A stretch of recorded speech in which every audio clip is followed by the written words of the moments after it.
Hola, ¿qué tal? Soy el pastor Teodulo Cañizares Iglesias y junto a mi esposa Ileana, por la gracia de Dios, pastoreamos la Iglesia Centro Cristiano Emanuel en Lake City, Florida. Y pues aquí en este momento les enviamos un cordial saludo en el nombre de nuestro Señor Jesucristo y le agradecemos su gentileza de compartir con nosotros la palabra de Dios todos los viernes y los domingos. El viernes pasado pues quedamos en un punto aquí, en este estudio de la palabra que estamos llevando a cabo. Le hemos titulado a este estudio Edificando la Iglesia y estamos precisamente en una de de los puntos fundamentales de las 16 verdades doctrinales sobre las cuales fundamentamos pues nuestra fe, nuestra creencia y nuestra doctrina, y es el bautismo en el Espíritu Santo, la persona del Espíritu Santo. Y quedamos en ese punto sobre la morada del Espíritu, haciendo una diferencia entre la morada del Espíritu en el convertido, en el nacido de nuevo, y el bautismo del Espíritu Santo. Vamos a hacer una pequeña pausa para orar, para presentar este estudio y confiarlo en las manos del Espíritu Santo, y luego ir a la palabra para leer en Romanos capítulo 8, verso 9, y a partir de ahí continuaremos. Bueno, Señor Padre, en el nombre de Jesús, nos encomendamos ahora en tus manos. Te damos gracias por tu Hijo Jesucristo, a quien diste por nosotros sobre el madero, quien derramó su sangre preciosa para perdón de nuestros pecados, para reconciliarnos contigo y darnos vida eterna en su nombre. Gracias, Señor, porque en esta hora confiamos en que por medio del Espíritu Santo nuestros entendimientos serán iluminados y nuestros corazones preparados para que tu palabra sea en nosotros tal y como tú lo propones, que sea para edificar nuestras vidas, que sea para retar nuestras vidas y que sea para consolar nuestras vidas. En el nombre de Jesús te lo pedimos y te damos gracias. Amén. Bueno, pues habíamos quedado en esta parte sobre la morada, la importancia de la morada del Espíritu Santo en el nuevo convertido, en el nacido de nuevo. Vamos a leer primero y volvemos a reengranar, por así decir, donde habíamos quedado. Vamos a Romanos capítulo 8 y verso 9 y dice así: mas ustedes no viven según la carne, sino según el Espíritu. Y está escrito con letra mayúscula, obviamente se refiere al Espíritu Santo. En realidad, este capítulo 8 de Romanos, sea usted cristiano que lleve muchos años en el Señor, o pocos, o que quizás todavía no conoce al Señor personalmente, pero que tiene la gentileza y por la gracia de Dios de estar compartiendo este estudio conmigo en este momento. Y si ese es su caso, pues es propósito de Dios que usted esté ahí escuchando. Y es mi oración y mi anhelo de que usted conozca a Jesucristo como Señor y Salvador personal, y de la misma manera que yo le conozco, y que usted también tenga vida eterna en su santísimo nombre. Pero este capítulo 8 de Romanos es un capítulo saturado del Espíritu Santo. Toda la Biblia es saturada del Espíritu Santo porque en definitiva el autor intelectual de la palabra de Dios es el Espíritu Santo de Dios. Él inspiró la palabra a cada uno de los 39 o 40 hombres que fueron escogidos para escribirla, pero el autor intelectual es el Espíritu Santo. Y este capítulo, el nombre específico del Espíritu Santo aparece unas 18 veces en este capítulo 8 de Romanos. Y aquí dice: mas ustedes no viven según la carne, sino según el Espíritu. Si es que el Espíritu de Dios, es otro nombre del Espíritu Santo, mora en vosotros. Ahí está la cosa, mora en vosotros. Y si alguno no tiene el Espíritu de Cristo, que es también el Espíritu Santo, no es de él. De manera que esta es una de las pruebas o uno de los requerimientos para nosotros ser de Cristo, para pertenecer a él, obviamente, que le confesemos como único Señor y Salvador personal.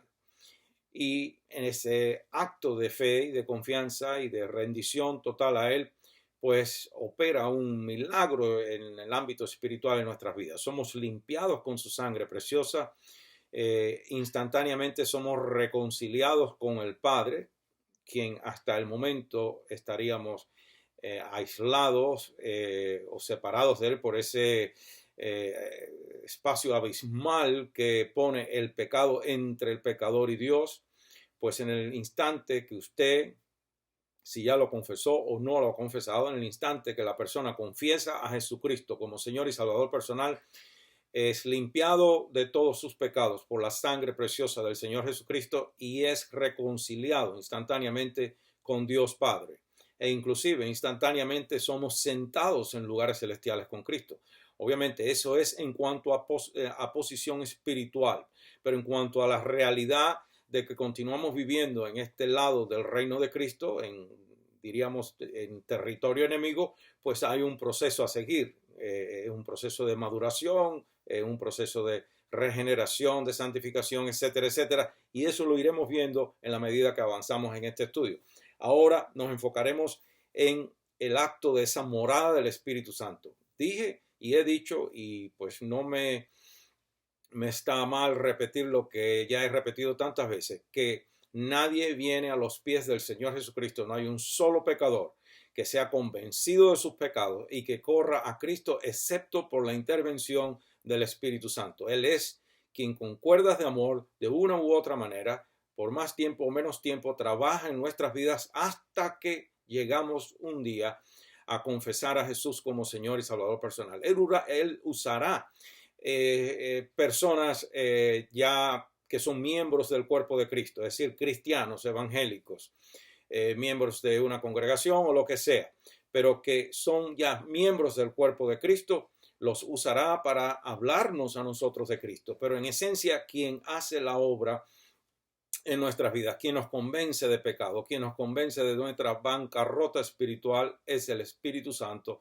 Él es quien nos lleva a los pies de Cristo. Y en el instante que con su intervención, con su ayuda, por medio de esa gracia salvadora de Dios, nos lleva a reconocer a Jesús como único Señor y Salvador personal, en ese instante es que Él viene a hacer esa morada en nosotros, lo que conocemos como la morada del Espíritu Santo en nosotros. Entonces, decíamos la semana pasada que el hombre no solo perdió esa bendición, es decir, me refiero a la bendición de esa morada del Espíritu en nosotros, porque por medio del Espíritu Santo también mora el Padre y el Hijo en nosotros. Eso lo vamos a ver en la Escritura en la medida que avanzamos. Pero no solamente el hombre perdió por causa del pecado original, no solamente perdió esa morada del Espíritu Santo en él, sino que también la perdió su descendencia, es decir, todos nosotros perdimos esa morada del Espíritu por causa del primer pecado, de la primera pareja. Y precisamente esa es una de las razones por la que el Señor Jesucristo se hace a sí mismo hombre, encarnándose en María la Virgen por medio del poder del Espíritu Santo, nace como hombre y viene a redimirnos a los hombres. Y cuando digo hombres me refiero también a la mujer, es decir, al ser humano.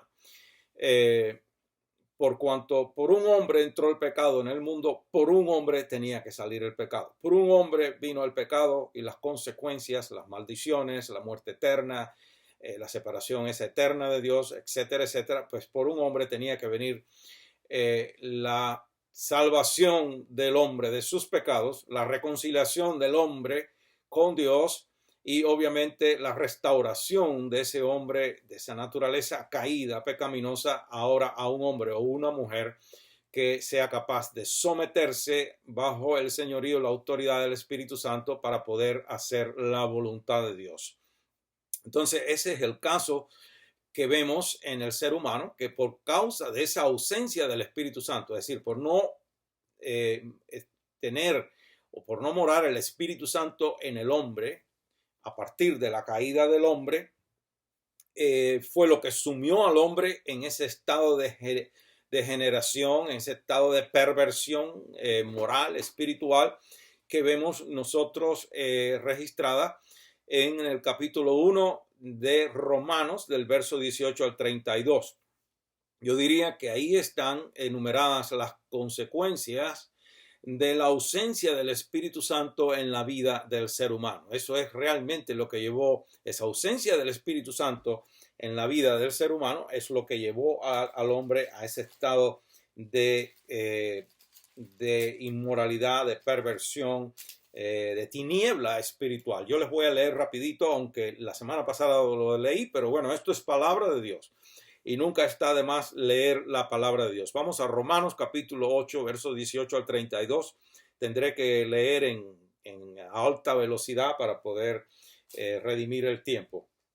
Dice ahí en Romanos 1, capítulo 18, dice, porque la ira de Dios se revela desde el cielo contra toda impiedad e injusticia de los hombres que detienen con injusticia la verdad. Eso está a la orden del día hoy en todas las esferas de este mundo.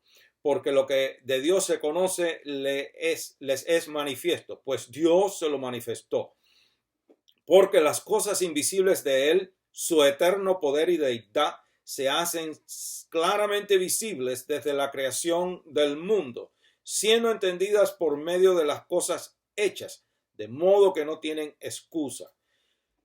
Pues habiendo conocido a Dios, no le glorificaron como a Dios, ni le dieron gracias, sino que se envanecieron en sus razonamientos, y su necio corazón fue entenebrecido. Profesando ser sabios, se hicieron necios y cambiaron la gloria del Dios incorruptible en semejanza de imagen de hombre corruptible, de aves, de cuadrúpedos y de reptiles. Por lo cual también Dios los entregó a la inmundicia en las concupiscencias de sus corazones, de modo que deshonraron entre sí sus propios cuerpos, ya que cambiaron la verdad de Dios por la mentira, honrando y dando culto a las criaturas antes que al Creador, el cual es bendito por los siglos. Amén. Por esto Dios los entregó a pasiones vergonzosas, pues aún sus mujeres cambiaron el uso natural por el cual es contra naturaleza.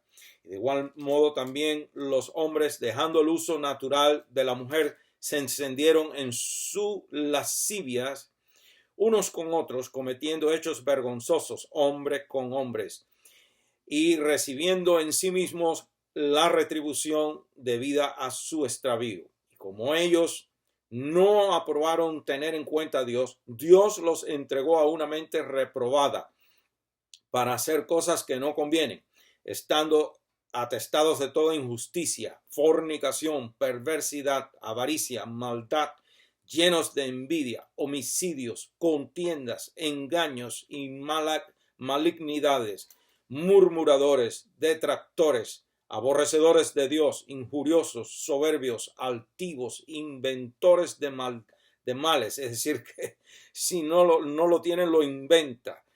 A ver cómo hace peor daño. Desobedientes a los padres, necios, desleales, sin afecto natural, implacables, sin misericordia, quienes habiendo entendido el juicio de Dios, que los que practican tales cosas son dignos de muerte, no solo las hacen, sino que también se complacen con los que las practican. Ahí vemos pues, la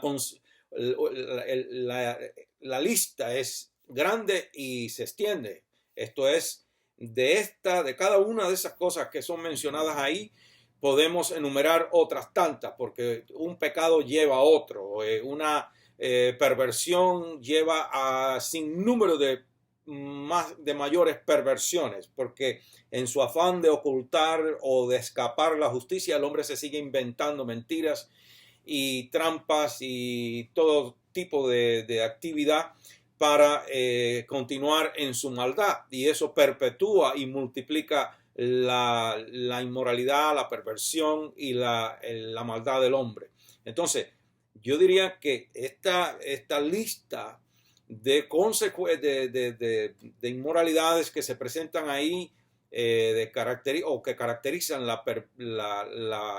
esa sumisión del hombre en las tinieblas, como consecuencia de la separación de Dios por su propia elección, le llamamos las consecuencias de la ausencia del Espíritu Santo o de esa morada del Espíritu Santo del hombre, porque es el Espíritu Santo quien nos redarguye de pecado, es el Espíritu Santo quien ilumina nuestro entendimiento, es el Espíritu Santo quien nos enseña y que nos guía a toda verdad, que nos hace discernir entre lo que es correcto e incorrecto, inclusive cuando hay una línea muy fina, muy casi transparente entre una cosa y otra, es el Espíritu Santo, porque hay cosas que nos parecen que son buenas a primera vista, pero que a largo plazo resultan para mal, y es el propio Espíritu Santo quien nos capacita de discernimiento para nosotros saber si conviene o no entrar por ese camino. Entonces, repito, la ausencia del Espíritu Santo en la vida del hombre es precisamente lo que sume al hombre en ese mundo de tinieblas, en ese mundo de perversión y de decadencia moral. Perdón, gracias al Espíritu Santo, quien viene a morar en nosotros o en el nuevo convertido en el instante que la persona nace, es que comienza en el nuevo convertido ese proceso de la regeneración y la santificación. Estas cosas, estas dos procesos que son operados en nosotros por ese morar interno del Espíritu, es un proceso casi, diríamos, secreto, no es secreto, pero lo opera el Espíritu Santo sin mucha pompa dentro de nosotros y se manifiesta obviamente externamente por los frutos del creyente. Eso lo explicaremos más adelante. Entonces, el Espíritu Santo, en el momento que viene a ser morada en usted, y estoy explicando todo esto para cuando lleguemos a lo que es el recibimiento del bautismo en el Espíritu Santo, usted, si ha estado siguiendo el estudio o no, cada vez que pues abordemos este tema a lo largo del estudio, pues no me queda más remedio que recapitular y reiterar ciertas cosas, porque yo no sé quién está ahí por primera vez escuchándome o que lleva tiempo siguiendo el estudio. El caso es que mi propósito es establecer una diferencia entre lo que es la morada del Espíritu Santo, el cual mora en todo nacido de nuevo. Es decir, toda persona que confiesa a Jesús como Señor y Salvador personal, al instante de esa confesión de fe, el Espíritu Santo viene a ser morada en el creyente. El bautismo del Espíritu Santo es algo que Dios ha prometido para todo nacido de nuevo, y es algo más, es adicional, es una capacitación de poder, de unción, de autoridad, por medio de la cual también el Espíritu, pues lo más que hace en nosotros es capacitarnos por medio del carácter, de formar ese carácter del Señor Jesucristo en nosotros, que está definido en Gálatas capítulo 5, verso 22 al 23, que es lo que conocemos por el fruto del Espíritu. Son 9 virtudes que en esencia son el carácter del Señor Jesucristo. Eso lo hace el Espíritu, obviamente, en todo cristiano, por el proceso de esa morada del Espíritu. Pero con la unción y esa llenura del Espíritu, ese bautismo en el Espíritu Santo, pues también somos o recibimos una capacitación especial para servicio. Es algo imprescindible para el servicio efectivo al Señor Jesucristo, y está demostrado en Hechos capítulo 1, específicamente el verso 8. Como dije la semana pasada, estos hombres y mujeres estaban deseosos de salir corriendo a testificar por todos los rincones de la tierra lo que habían vivido, esa experiencia que habían vivido de la resurrección de Cristo. No tanto el ministerio terrenal de Cristo, sino de la resurrección de Cristo, y las tantas veces que se les apareció y luego 40 días que estuvo con ellos enseñándoles.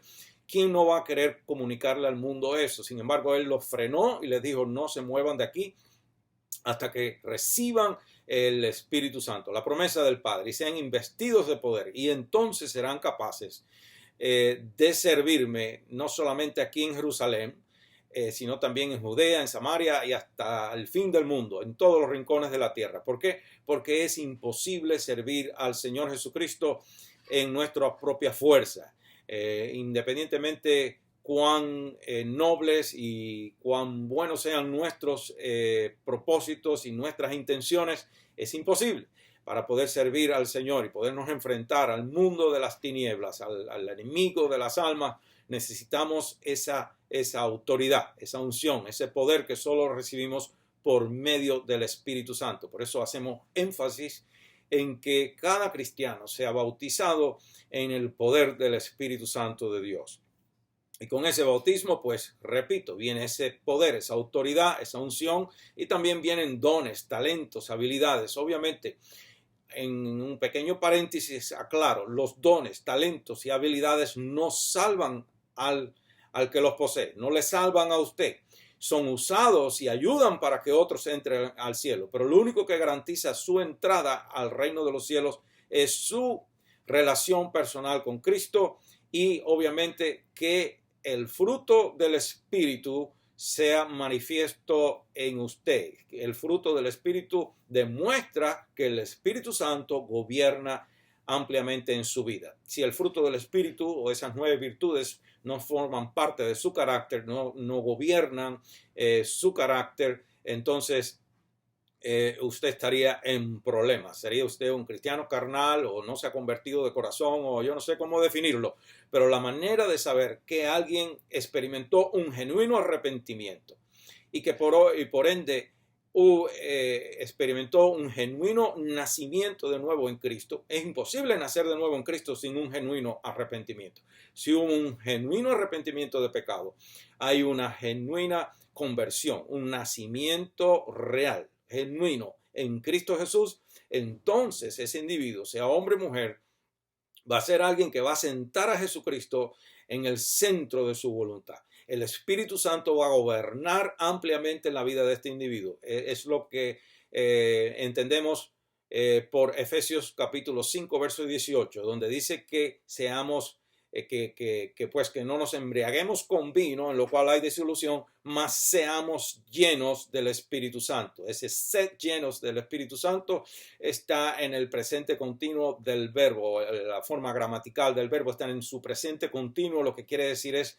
una vida de diario caminar bajo la soberanía, bajo el señorío del Espíritu Santo. Es un individuo, sea mujer o hombre, que se deja gobernar y transformar por el Espíritu Santo. Eso es lo que le va a garantizar a usted entrar al reino de los cielos. A mí me importa un bledo cuánta lengua usted hable, cuánta profecía usted sea usado por el Espíritu para profetizar. A mí me importa un bledo si usted resucita muerto, pero los dones no le salvan. Lo que le salva a usted es el fruto del Espíritu, porque los dones, repito, ayudan para que otros entren al reino de los cielos, pero no le garantizan a usted entrar. Lo que le garantiza a usted entrar es que su vida sea sometida, una vida sometida bajo el señorío y la autoridad del Espíritu Santo. Eso nos garantiza entrar en el reino de los cielos.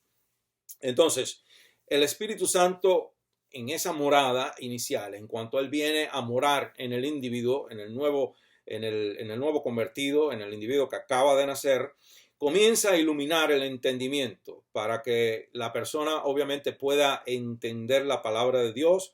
Y al entender la palabra de Dios, esa persona pueda hacer obviamente la voluntad de Dios, pueda someterse a la voluntad de Dios para obedecerla. Porque sin la morada del Espíritu Santo en nosotros es imposible que el individuo pueda someterse a Dios. Si el individuo no ha nacido de nuevo en Cristo, por más que quiera, por muy buenas intenciones que tenga, no puede someterse a la voluntad de Dios, y lo quiero demostrar por las Escrituras. Vamos a Romanos capítulo 8, verso 5. Dice, porque los que son de la carne piensan en las cosas de la carne, pero los que son del Espíritu en las cosas del Espíritu. Porque el ocuparse de la carne es muerte, pero el ocuparse del Espíritu es vida y paz. Por cuanto los designios de la carne son enemistad contra Dios, porque no se sujetan a la ley de Dios, ni tampoco pueden. Y los que viven según la carne no pueden agradar a Dios. Ahí está la gran importancia, es decir, es imperiosamente importante que usted entienda que para nosotros poder obedecer a Dios, poder alinear, por así decir, nuestras vidas dentro de la voluntad de Dios, caminar dentro de los parámetros de la palabra de Dios, necesitamos el Espíritu Santo, su mejor amigo en esta vida, su mejor confidente, la persona en la cual usted debe poner toda su confianza y su total dependencia es en el Espíritu Santo de Dios. Yo no estoy por nada del mundo ahora inventándome o tratando de inventarme aquí una doctrina nueva. Sabemos que nuestros ojos deben estar puestos en el Señor Jesucristo. Estoy hablando de este caminar, para usted poder caminar agradando al Padre, honrando al Hijo en todo, glorificando el nombre de Cristo. Usted y yo necesitamos el Espíritu Santo. A fin de cuentas, ese es el ministerio del Espíritu Santo con nosotros, la iglesia. El Señor Jesús regresó a la gloria que Él siempre tuvo con el Padre, eternamente, porque Él es el Hijo eterno de Dios. Y cuando Él ascendió después de su muerte y resurrección, Él regresó a sentarse a la diestra de la majestad, donde Él ha estado siempre, en la gloria que Él siempre tuvo. Y envió aquí al Espíritu Santo para, ¿qué? Para santificarnos, para regenerarnos, para transformarnos en hombres y mujeres capaces de un día entrar al reino de los cielos. Y mientras estamos aquí, servir al Señor Jesucristo en la capacidad, en el nivel, en el grado de fruto que Él se merece. Ningún cristiano debe estar jamás satisfecho con lo que está haciendo por Cristo. Siempre se puede hacer algo mejor. Siempre se debe buscar la excelencia porque Él se merece lo mejor. Si usted es un cristiano del 30%, ahora pídele a Dios que lo haga del 60%, y cuando usted logre llegar al 60%, pídele al Señor que lo promueva a un cristiano del 100%. Eso debe ser lo que nosotros anhelemos en nuestra, aunque nunca lleguemos, no importa.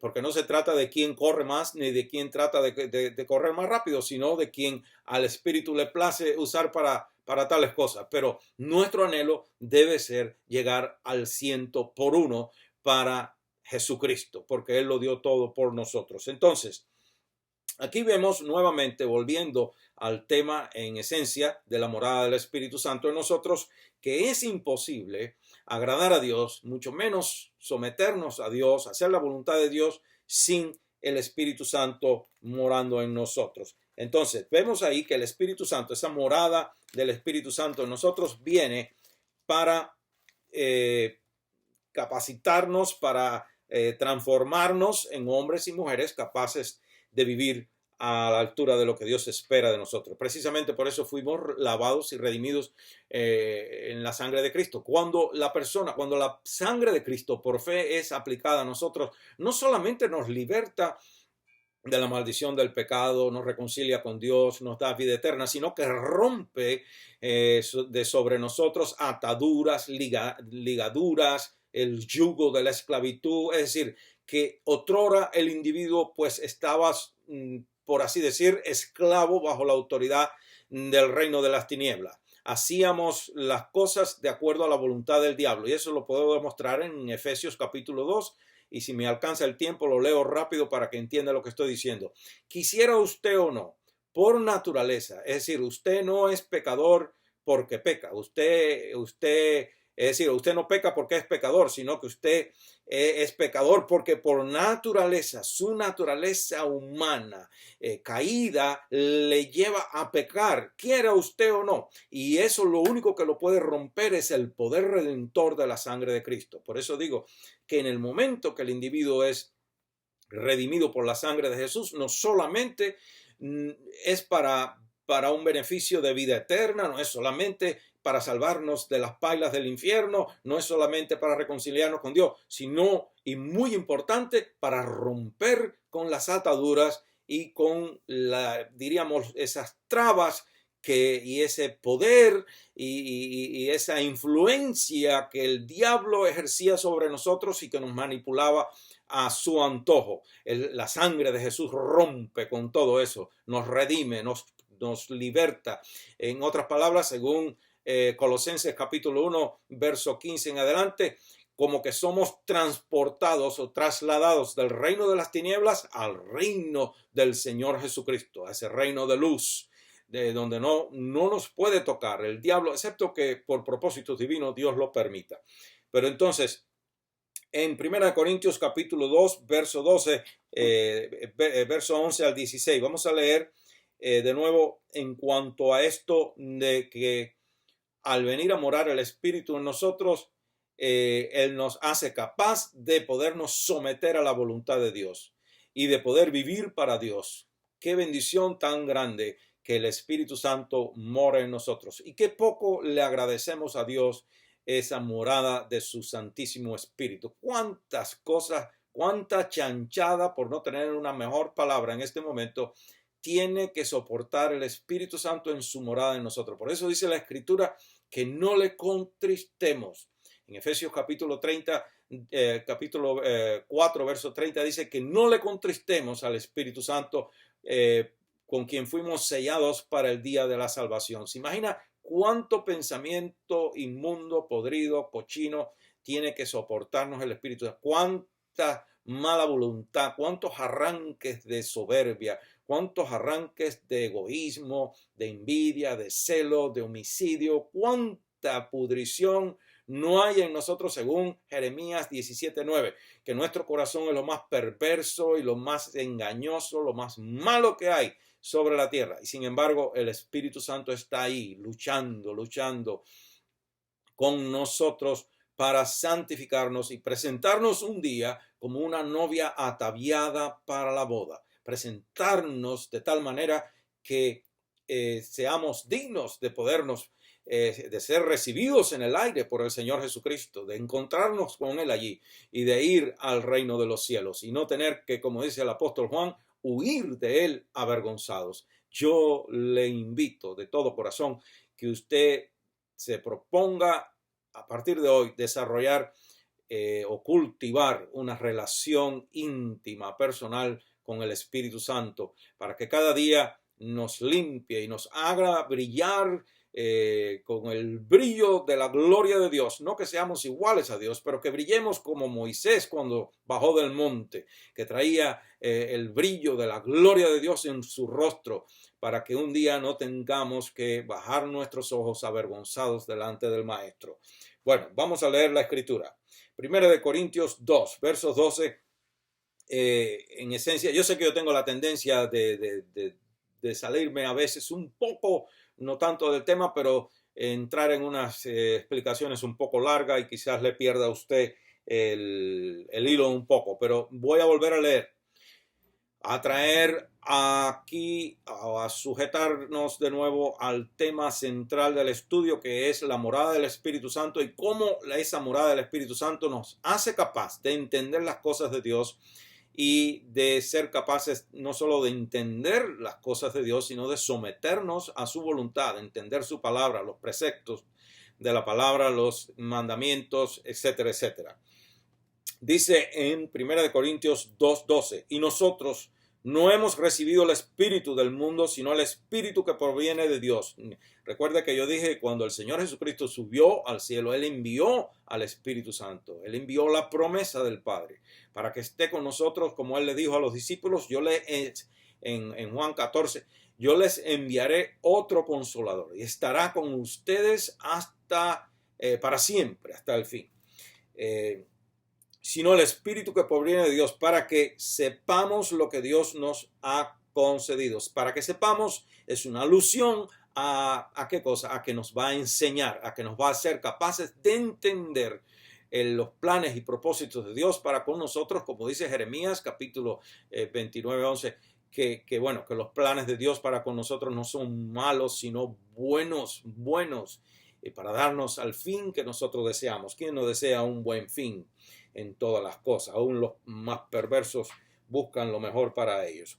Para que sepamos lo que Dios nos ha concedido, lo cual también hablamos no con palabras enseñadas por sabiduría humana, sino con las que enseña el Espíritu, acomodando lo espiritual a lo espiritual.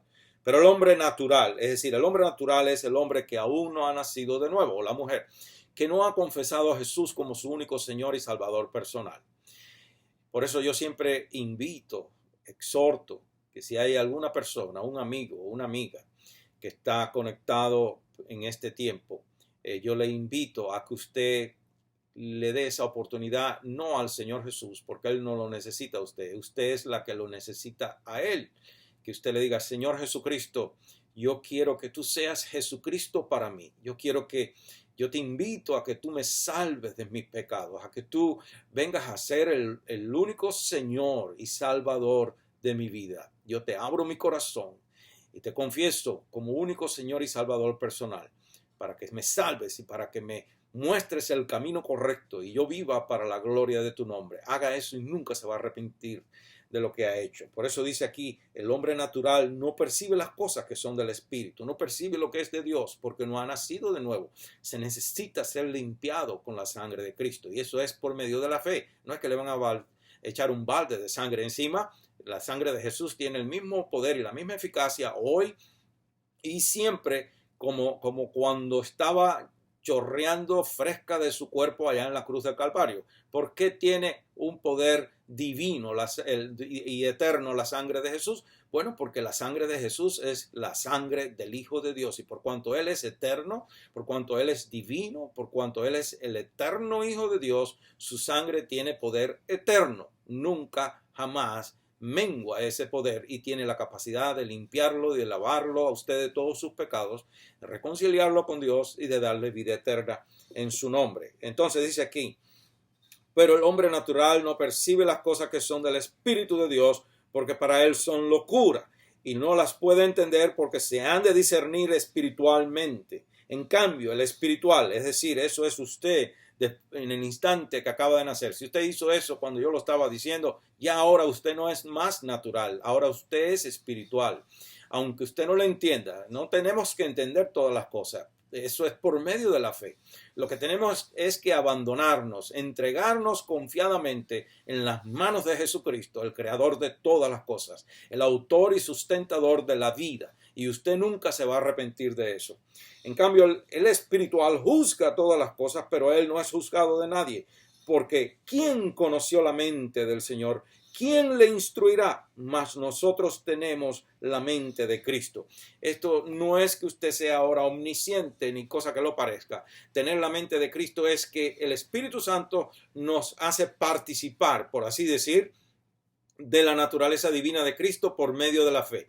Y además de eso, que hace una transformación espiritual en nuestra mente y nos hace capaz, en esencia lo que hace el Espíritu Santo es hacernos capaz de entender la doctrina de Cristo, de entender la voluntad de Dios, de entender todo el consejo de la palabra de Dios, que es la doctrina de Cristo.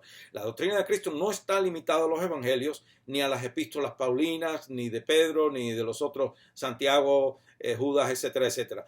La doctrina de Cristo es todo el consejo de la palabra de Dios. La palabra de Dios, desde el primer verso de Génesis hasta el último de Apocalipsis. Y eso nos capacita el Espíritu para entenderlo y de ahí saber caminar delante de Dios de tal manera que le honremos en todo nuestro caminar. Entonces, el Espíritu Santo nos hace partícipes de esa naturaleza divina gracias a la obra redentora de Cristo. Voy a cerrar con 2 Corintios 5:17 y la semana que viene, si el Señor Jesucristo no ha venido por la iglesia o no me lleva a mí primero que a los demás, pues regresaremos aquí para ver ese ministerio del Espíritu Santo y las cosas que se pierde el hombre natural, el hombre que no tiene a Cristo en su corazón. Recuerde, volveremos a ver cuáles son las consecuencias, que seguimos enumerando algunas consecuencias de cómo afecta al ser humano, por muy buenas intenciones que tenga. Cómo el hombre natural no puede responder a las demandas, diríamos, de Dios, ni mucho menos tampoco participar de las bendiciones que Dios tiene para todos los lavados y redimidos en la sangre de su Hijo Jesucristo. Eso lo veremos la semana que viene aquí. Pero quiero cerrar con 2 Corintios 5:17 que dice literalmente, de modo que si alguno está en Cristo, nueva criatura es. He aquí las cosas viejas pasaron, he aquí todas son hechas nuevas. Pero en el original no dice nueva criatura es, sino que dice nueva creación es. Ahí entendemos por eso ese milagro en el ámbito espiritual que opera el poder redentor de la sangre de Cristo, ese cambio en nosotros que Él es capaz de operar y nos pasa de criatura a hijos de Dios, como dice Juan capítulo 1, verso 11 y 12. Está clarito allí, los voy a leer. Yo les dije que iba a cerrar con esa escritura, pero les quiero leer literalmente Juan capítulo 1, verso 11 al 12. Dice: a los suyos vino y los suyos no le recibieron, mas a todos los que le recibieron, a los que creen en su nombre, les dio potestad de ser hechos hijos de Dios. Y aquí viene: los cuales no son engendrados de sangre, ni de voluntad de carne, ni de voluntad de varón, sino de Dios. Eso solamente lo puede hacer Dios. Nosotros no podemos, por más que querramos, pasar de criaturas a hijos simplemente por muy buena y noble voluntad que tratemos o procuremos hacer, sino que es por medio de la fe en Jesucristo. Pues le animo una vez más, usted que me ha estado escuchando, ya yo tengo que cerrar por razones de tiempo, que la mejor decisión que usted va a tomar en su vida es la de invitar al Señor Jesucristo. Él es un caballero, Él no va a patear la puerta de su corazón y entrar y meterse ahí como lo suele hacer el diablo. El diablo sí se mete hasta por el hueco de una aguja para destruir, para matar, para robar, para acabar con medio mundo en su vida, en su familia, en su casa, si no lo está haciendo ya. Pero Jesucristo vino precisamente para eso, para deshacer las obras del diablo. Usted no tiene que ser un esclavo ni una víctima de Satanás. Usted puede ser un hombre, una mujer libre por medio de la sangre de Cristo. Su casa puede pasar de las tinieblas a la luz admirable del Señor Jesús. Su casa puede pasar de ser lugar ya sea morada o qué sé yo, o posada de demonios, a pasar a ser la morada del Espíritu Santo de Dios, donde quiera. Y cuando el Espíritu Santo mora en su casa por medio de la fe en Jesucristo, si el diablo trata de entrar, el que abre la puerta es Él y lo reprende y lo echa cuán lejos de ahí como está el occidente del oriente. Entonces usted no tiene nada que perder. Dígale: Señor Jesucristo, entra en mi vida. Yo te recibo hoy como mi único Señor y Salvador personal. Yo te entrego mi corazón y yo quiero que mi vida, la vida de mi familia y mi hogar, mi casa, sean morada del Espíritu Santo, en la cual no puede morar, ni mucho menos permanecer o entrar o acercarse ningún espíritu inmundo de las tinieblas. Hágalo y nunca se va a arrepentir. Le agradezco muchísimo su tiempo y su gentileza para conmigo.